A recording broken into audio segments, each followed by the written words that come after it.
So next is urbanisation. അപ്പോൾ urbanisation എന്ന് പറയുമ്പം എന്താണ്, in Malayalam we can say it is നഗരവൽക്കരണം. അപ്പം ഈ അർബനൈസേഷൻ എന്ന് പറയുന്നത് ഇപ്പോൾ പുതുതായിട്ട് നടക്കുന്ന ഒരു പ്രോസസ്സൊന്നും അല്ല നഗരവൽക്കരണം, അല്ലേ? സിറ്റീസിൻ്റെയും ടൗൺസിൻ്റെയും ഒക്കെ ഡെവലപ്മെൻറ്റ് അത് കുറേ കാലങ്ങൾക്ക് മുമ്പേ ഡെവലപ്മെൻറ്റ് സ്റ്റാർട്ട് ചെയ്യുന്ന ടൈമിൽ തന്നെ തുടങ്ങിയ ഒരു കാര്യമാണ്. അതായത് ഒരു പർട്ടിക്കുലർ ഒരു സ്ഥലത്ത് കുറേ നല്ല പ്രോപ്പർട്ടീസ് ഒക്കെ ഉള്ള ഒരു പ്ലേസ് ആണെങ്കിൽ അവിടെ പതുക്കെ ഡെവലപ്പ് ചെയ്ത് കുറേ ആൾക്കാർ താമസം തുടങ്ങും. അപ്പോൾ ഒരു 10 വീട്ടുകാർ വന്ന് താമസിക്കാൻ തുടങ്ങിയതിന് ശേഷം അവിടെ വീണ്ടും അവർക്ക് വേണ്ടുന്ന ഹോസ്പിറ്റൽ, ദെൻ കുറേ shops, then school, then road, ഇങ്ങനെയുള്ള കാര്യങ്ങളൊക്കെ വന്ന് വന്ന് ഒരു റൂറലായിട്ടുള്ളൊരു സ്ഥലം ഡെവലപ്പായി പെട്ടെന്ന് സിറ്റിയോ ടൗണോ ടൗൺഷിപ്പൊക്കെ ആയിട്ട് മാറുന്ന ആ ഒരു പ്രോസസ്സിനെയാണ് നമ്മൾ അർബനൈസേഷൻ എന്ന് പറയുന്നത്. ഈ അർബനൈസേഷൻ കൊണ്ട് നമുക്ക് ഒരുപാട് പ്രോബ്ലംസ് ഉണ്ടാവാറുണ്ട്. ഓക്കെ, അല്ലെങ്കിൽ ഈ ഒരു അർബനൈസേഷൻ കൊണ്ടുണ്ടാകുന്ന കുറേ ഇമ്പാക്റ്റ്, അല്ലേ? എൻവയോൺമെൻറ്റിന് കുറച്ച് ഇമ്പാക്റ്റുകളുണ്ട്. എല്ലാം എന്തായാലും നെഗറ്റീവ് ഇമ്പാക്റ്റ് മാത്രമാണ് എൻവയോൺമെൻറ്റിന് ഉണ്ടാവുക. അർബനൈസേഷൻ കൊണ്ട് ഹ്യൂമൻ ബീങ്സിന് പോസിറ്റീവായിട്ടുള്ളൊരു എഫക്റ്റ് കിട്ടും, പക്ഷേ എൻവയോൺമെൻറ്റിന് തീർച്ചയായിട്ടും നെഗറ്റീവ് ഇമ്പാക്റ്റ് മാത്രമേ ഉണ്ടാവുകയുള്ളൂ. സോ അപ്പോൾ ആ ഇമ്പാക്റ്റ് അല്ലെങ്കിൽ ആ ഒരു പ്രോബ്ലംസ് എന്തൊക്കെയാണെന്ന് ചോദിച്ചു കഴിഞ്ഞാൽ, first one stress on land. Okay, stress on land എന്ന് പറയുമ്പം ഇപ്പോൾ നമുക്ക് കൾട്ടിവേഷൻ നടന്നുകൊണ്ടിരിക്കുന്ന ഒരു സ്ഥലമായിരിക്കും. ഇപ്പോൾ ലൈക്ക് എ ഫീൽഡ്, അല്ലേ? ഒരു പാഡി ഫീൽഡാണെന്ന് വെക്കുക. അപ്പോൾ അവിടെ വാട്ടർ കറക്റ്റ് മഴ പെയ്യുമ്പോൾ വാട്ടർ ഇങ്ങനെ പെർമിയബിൾ ആണ്. അപ്പോൾ വാട്ടർ താഴേക്ക് ഇൻഫിൽട്രേറ്റ് ചെയ്ത് ഇറങ്ങുന്നുണ്ട്, അവിടെ കൃഷി നടക്കുന്നുണ്ട്, കാര്യങ്ങളെല്ലാം ഉണ്ട്. പക്ഷെ ആ ഒരു പാഡി ഫീൽഡ് നികത്തി നമ്മൾ അവിടെ ഒരു വീട് വെക്കുന്നു, അല്ലെങ്കിൽ ഒരു ഷോപ്പിംഗ് കോംപ്ലക്സ് വെക്കുന്നു, ഒരു മൾട്ടി സ്പെഷ്യാലിറ്റി ഹോസ്പിറ്റൽ വെക്കുന്നു. അപ്പോൾ എന്താ സംഭവിക്കുന്നത്? അവിടുത്തെ ആ ഒരു ലാൻഡ് അല്ലെങ്കിൽ ആ വാട്ടറിൻ്റെ ഒക്കെ ക്വാളിറ്റി പോവുകയാണ്, അല്ലെങ്കിൽ അവിടെ ഉണ്ടായിരുന്ന ആ ഒരു എക്കോസിസ്റ്റം തന്നെ കംപ്ലീറ്റ് ആയിട്ട് നശിക്കുകയാണ്. എർത്തിലേക്ക് വാട്ടർ ഇൻഫിൽട്രേറ്റ് ചെയ്ത് ഇറങ്ങുന്നില്ല. അപ്പോൾ ആ ഒരു സ്റ്റേജ് വരുന്നത്, അതാണ് സ്ട്രെസ് ഓൺ ലാൻഡും സ്ട്രെസ് ഓൺ വാട്ടർ എന്നൊക്കെ പറയുന്നത്. Next is heat island, that will explain in later.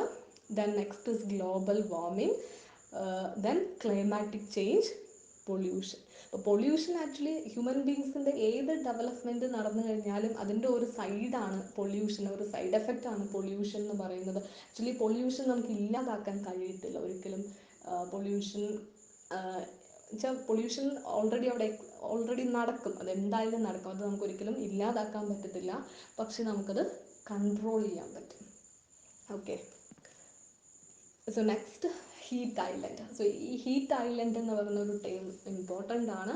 So heat island എന്ന് പറഞ്ഞു കഴിഞ്ഞാൽ നമ്മളിപ്പോൾ ഒരു പർട്ടിക്കുലർ ഏരിയ, ഒരു ഒരു ഗ്രാമം, ഒരു വില്ലേജ് അല്ലെങ്കിൽ ഒരു റൂറൽ ഏരിയ, ഇതുപോലെ എല്ലാ ഫെസിലിറ്റീസും ഉള്ളൊരു സ്ഥലം, വളരെ എസ്തെറ്റിക് ആയിട്ടുള്ളൊരു സ്ഥലം, അതിങ്ങനെ ഗ്രാജുവലി ചേഞ്ചായി ഒരു സിറ്റി അല്ലെങ്കിൽ ഒരു ടൗൺഷിപ്പായിട്ട് മാറുമ്പോൾ അവിടുത്തെ ടെമ്പറേച്ചർ അതിൻ്റെ സറൗണ്ടിങ് വില്ലേജസ് അല്ലെങ്കിൽ ആ സറൗണ്ടിങ് റൂറൽ ഏരിയാസിനേക്കാളും സിഗ്നിഫിക്കൻ്റ് ആയിട്ട് കൂടി വരും.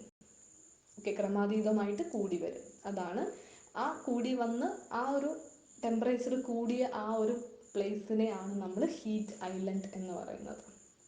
ഓക്കെ, കുറച്ചും കൂടെ വ്യക്തമായിട്ട് പറഞ്ഞു കഴിഞ്ഞാൽ ഒരു സാധാരണമായിട്ട് കിടക്കുന്ന ഒരു സ്ഥലത്ത് ഹ്യൂമൻ ബീങ്സിൻ്റെ എന്തെങ്കിലും ഒരു ആക്ടിവിറ്റി കാരണം, ഓക്കെ, ആ ഒരു പർട്ടിക്കുലർ സ്ഥലത്തിൻ്റെ ടെമ്പറേച്ചർ അതിൻ്റെ ചുറ്റുപാടും കിടക്കുന്ന ഏരിയയെക്കാളും കൂടി വരുന്ന ആ ഒരു പ്രോസസ്സിനെയാണ് നമ്മൾ ഹീറ്റ് ഐലൻഡ് എന്ന് പറയുന്നത്.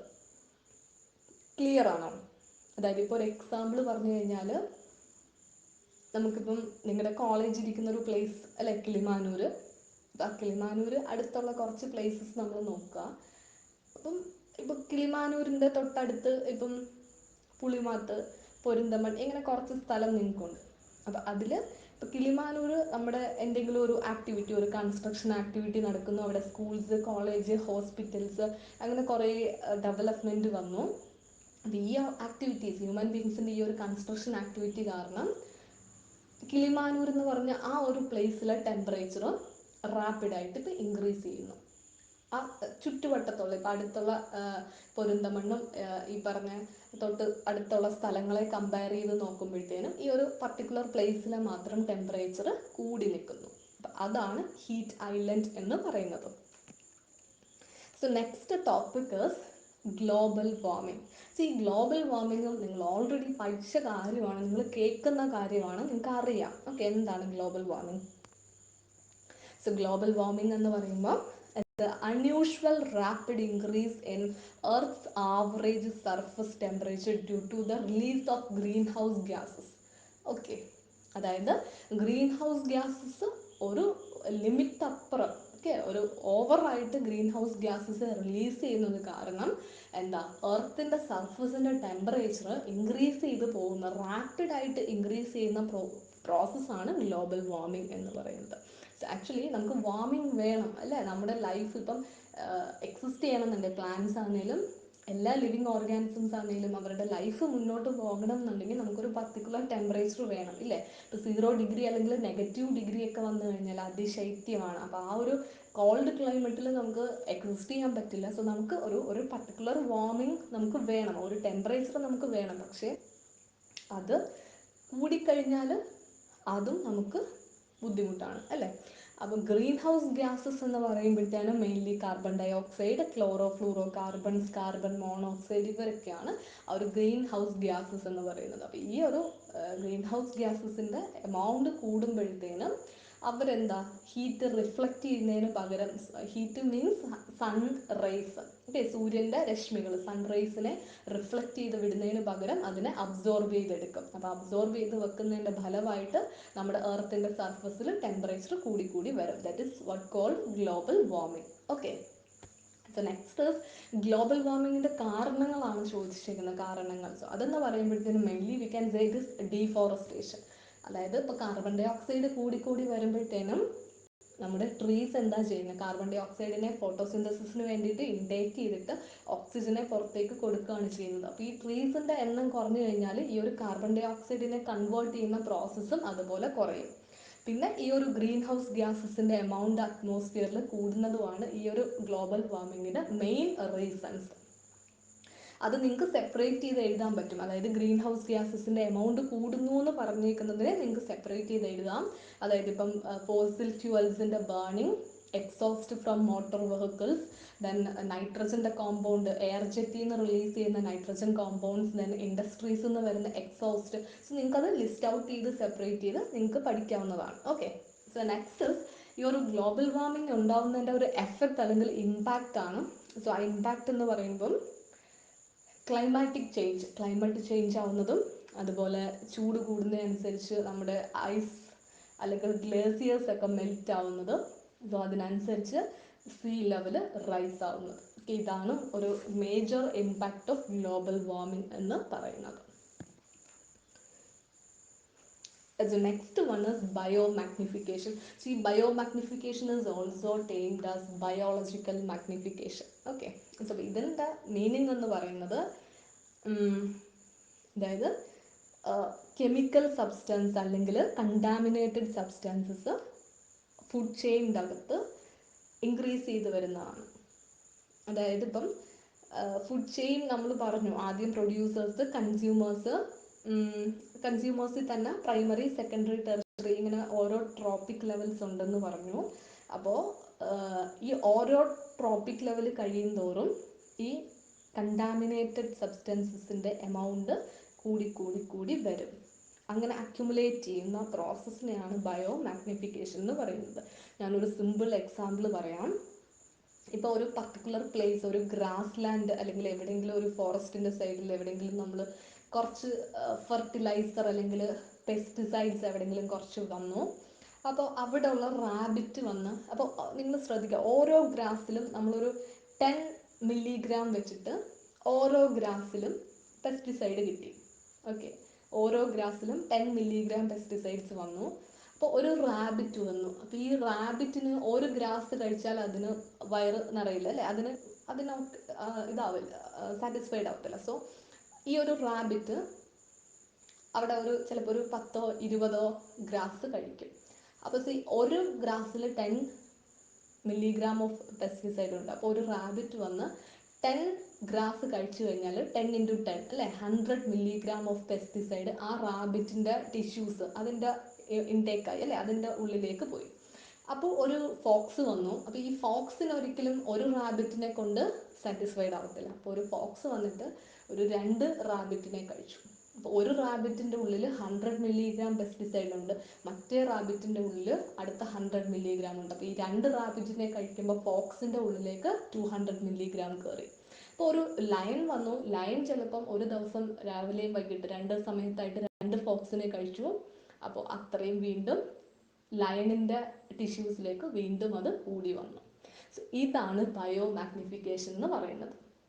അതായത് ഒരു ഫുഡ് ചെയിൻ അല്ലെങ്കിൽ ഒരു എക്കോളജിക്കൽ പിരമിഡ് നോക്കിക്കഴിഞ്ഞാൽ, ഓക്കെ, ഒരു ഫുഡ് ചെയിൻ നോക്കിക്കഴിഞ്ഞാൽ അതിൻ്റെ പ്രൊഡ്യൂസേഴ്സിൻ്റെ അകത്തേക്ക് നമ്മളൊരു കുറച്ച് എമൗണ്ട് പെസ്റ്റിസൈഡ് അല്ലെങ്കിൽ കണ്ടാമിനേറ്റഡ് സബ്സ്റ്റൻസ് വന്നു കഴിഞ്ഞാൽ അത് എനർജി ട്രാൻസ്ഫർ ചെയ്ത് കൊടുക്കുന്നതിൻ്റെ കൂടെ തന്നെ ഈ ഒരു കണ്ടാമിനേറ്റഡ് സബ്സ്റ്റൻസും പെസ്റ്റിസൈഡ്സ് ഒക്കെ ആണെങ്കിൽ അതും ഇതുപോലെ ട്രാൻസ്ഫർ ചെയ്ത് പോകും. പക്ഷേ ആദ്യമുള്ള പ്രൊഡ്യൂസേഴ്സിനകത്ത് എത്ര കിട്ടുന്നോ അതിൻ്റെ കൂടുതലായി ഹയർ ട്രോപ്പിക് ലെവൽസിലേക്ക് അത് അക്യുമുലേറ്റ് ചെയ്തുകൊണ്ടിരിക്കും. That is what called bio magnification.